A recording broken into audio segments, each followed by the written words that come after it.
answer. I think we'll be revisiting the budget deficit, revisiting tax policy from time to time over the next couple of years before we come up with a longer-term solution. But my expectation, and I think the expectation built into the stock market, is that there'll be some resolution temporarily prior to the end of the year. Time will tell.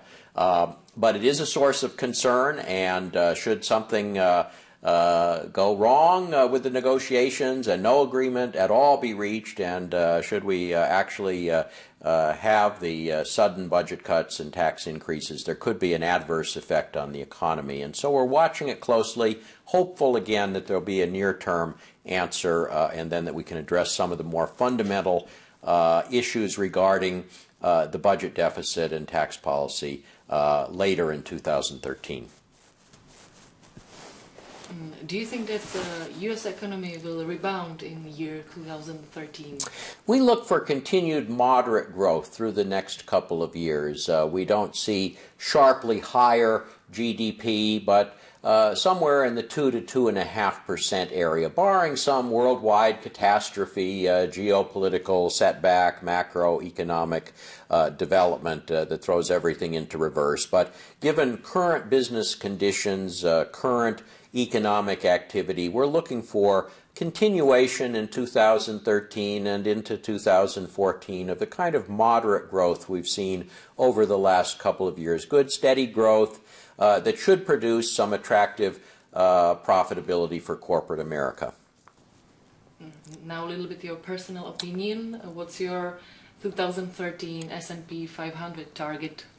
We would be looking for a moderate return. We don't have a specific target in mind, but if we saw 6 to 8% average returns on stocks, given our economic outlook, we would regard that as a reasonable kind of expectation to have. But things can happen in the markets. There can be psychological factors that swing prices, events that take place that we can't even forecast now, which could, again, alter that outlook quite significantly. But because you're managing funds from Boston and you know U.S. market very well, what's your favorite U.S. sector and U.S. stock?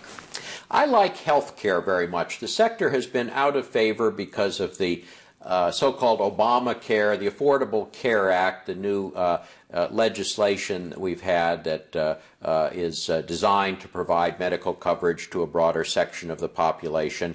The sector has been under some pressure. There's been uncertainty over the earnings outlook for companies in light of that legislative initiative. And so many of the stocks are available now at discounted prices versus where they were trading 5 or certainly 10 years ago.